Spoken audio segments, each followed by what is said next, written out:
Tudo tem que ser feito em concordância e em comum acordo.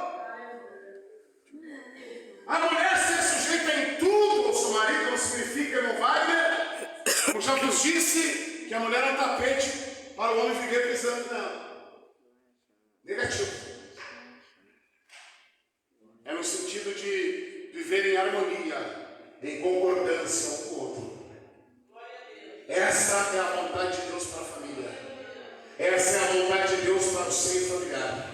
Essa é a vontade de Deus para o esposo e para a esposa. Não é uma tarefa fácil para as mulheres se sujeitar ao seu esposo, prestar obediência ao seu marido, como se estivesse obedecendo a Cristo, o cabeça da igreja, o Senhor deste corpo, o proprietário dessa noiva.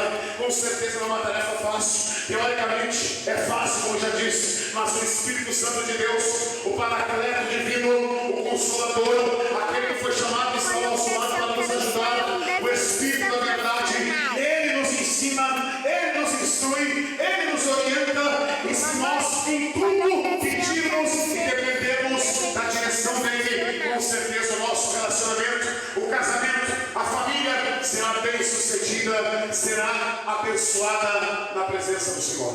Aleluia! Glória a Deus. Agora, meus irmãos, estamos entrando no papel do esposo do marido com relação à família. Aleluia. Primeiro, Paulo fala na sua instrução dirigida à família do papel da esposa com relação à família. Como é que ela deve se comportar, agir. Agora Paulo vai falar o papel do homem, do esposo, do irmão Osmar, com relação à sua família. Como é que o irmão Osmar tem que agir? Como é que o irmão Osmar tem que se portar? Qual é a vontade de Deus? Como é que Deus quer que o irmão Osmar se comporte com relação à sua família? Porque a balança de Deus é justa. E ele segue no versículo 23, porque o marido é a cabeça da mulher. O marido é a cabeça da mulher. Deus colocou ele numa posição de autoridade, de domínio. Mas como vos disse, não no sentido de humilhar, não no sentido de maltratar. É o cabeça no sentido de liderar, de ser provedor, de ser responsável por prover o seu lar e a sua casa, resguardar a sua família, a sua esposa, os seus filhos. É nesse sentido que o homem é o cabeça. Não é para que eu venha pensar que sou um soberano, que tem que ser endeusado, que a minha esposa tem que viver beijando os meus pés e sendo humilhada por mim. Não é nesse sentido. O marido é o cabeça. Deus me instituiu como líder da sua casa, no sentido de ser o provedor da sua casa, da sua família. Glória a Deus. Dos seus filhos e de prover Aleluia, Jesus. a sua família. Glória a Deus. O marido é a cabeça da mulher, mas Cristo é o cabeça da igreja. Cristo é o líder, é o dono, o proprietário desta igreja. O cabeça deste corpo, o Senhor dessa igreja, o dono dessa igreja é Cristo, não é nem o mortal dessa terra. Jesus é o dono da igreja. O homem, ele é simplesmente o administrador, o mordomo de Deus. Mas o dono dessa noiva é Jesus Cristo. Lá na cruz do Eduardo, a igreja nasce. No dia do Pentecostes. Aleluia, Jesus. Ele é o dono dessa igreja. Ele é o dono da nossa vida. Ele é o dono dos nossos filhos. Ele é o dono da nossa família. Ele é o dono dos nossos projetos. Ele é o dono dos nossos sonhos. Ele é o dono dos nossos objetivos. Ele é o dono da nossa vida. Por isso devemos louvá-lo e glorificá-lo essa noite. Lembre-se, nós não viemos assistir o culto, nós viemos prestar o culto ao Deus Todo-Poderoso. Versículo 24. De sorte que assim como a igreja está sujeita a Cristo, o papel da igreja, o nosso papel com relação a Cristo, o dono desta igreja, é vivermos em sujeição e obediência aos seus mandamentos e à sua palavra. Paulo está dizendo, está comparando, assim como a igreja está sujeita a Cristo, porque ele é o cabeça da igreja, ele manda, ele governa. Nós temos que simplesmente nos sujeitar e nos render à sua vontade e prestar-lhe obediência e dar-lhe a glória que lhe é devida e merecida. Aleluia. Assim também as mulheres sejam em tudo sujeitas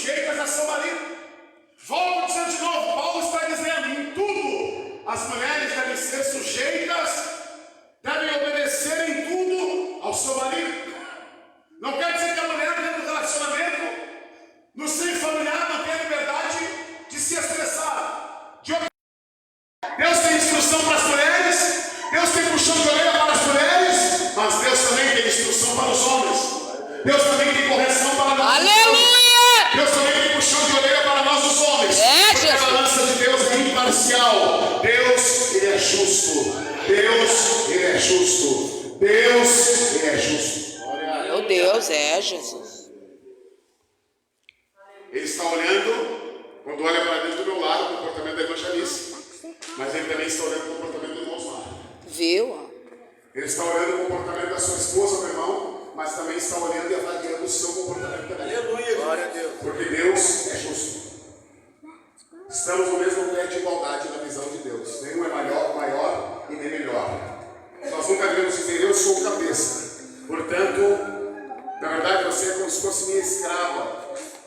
Você não tem liberdade de opinar, de expressar. Isso é antibíblico. Ser o cabeça no sentido de liderar, de ser o provedor da sua família, da sua casa. Não devemos confundir a expressão bíblica. Aqui Paulo vai dizer no versículo 25, e vós também maridos, você também irmãos, você também obreiro, Aleluia! vossa mulher, como também Cristo amou a igreja e a si mesmo se entregou por ela. Aleluia. Mais fácil, né, não vai? Para nenhum de nós. Não é, Dudu? Na teoria é fácil. Eu sei que é fácil. Não é verdade? Não quer ver na prática, né, irmão Janice? Não é fácil amar a esposa como Cristo amou a igreja. Não existe amor maior que o amor de Cristo. Ele disse, Eduardo, ninguém tem maior amor do que este, dar a vida pelos seus amigos. E ele fez isso. O maior amor não é o amor de pai, não é o amor de mãe, não é o amor de esposo. O maior amor é o amor de Deus. Por isso que João 3,16 está o resumo do amor de Deus pela humanidade. Por isso que João é conhecido como o texto áureo, o texto ouro da Bíblia. Porque em João 3,16 está o resumo do amor de Deus por nós, pecadores. Então o amor perfeito, o amor inerrante, o amor incondicional é o amor de Deus. Deus te ama sem pedir nada em troca. Tanto é que a Bíblia diz que somos salvos pela graça. Aleluia. Não somos salvos por merecimento.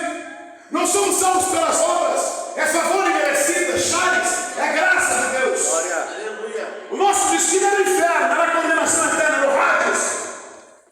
Mas Deus, o Pai, por nos amar, enviou o seu Filho, que veio a este mundo nascido de mulher, e Ele cumpriu a sua missão, sofreu por nós, foi moído por nós, todo vitupério, toda humilhação que Cristo suportou, foi por amor a nós. Foi Ele quem disse a Pedro, tu és Petros, fragmento de rocha, você é cascalho, mas sobre essa rocha, eu, Jesus Cristo, eu vou edificar uma igreja, eu vou comprar uma igreja com meu sangue lá na cruz, e as portas do inferno não prevalecerão contra esta igreja. Ninguém tem amor maior do que Deus. Deus tem amor. O maior amor é o amor de Deus. Ele ama até mesmo quem não lhe ama. Ele ajuda até mesmo a quem não lhe pede ajuda. Aleluia. Por ela, com amor sacrificial e incondicional. Não é uma tarefa fácil, mas é uma tarefa possível, e é a vontade e o desejo de Deus para o irmão Osmar, para você, meu companheiro, irmão, amigo, obreiro, minha irmã que está aqui essa noite. Deus quer que nós venhamos amar de verdade, pensando no amor de Cristo, que deu a sua vida por nós lá na cruz, pensando no amor de Cristo, que se expôs por nós lá naquela cruz. A cruz era para mim, os cravos, os pregos, a humilhação que Cristo enfrentou na cruz. A cruz era para nós, a cruz estava reservada para o homem pecador, mas Jesus, através do seu amor incondicional, nos substituiu lá naquela cruz. Aleluia.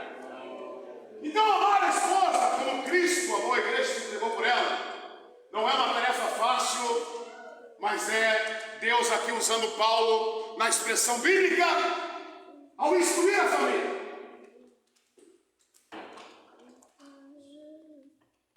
Vamos embora.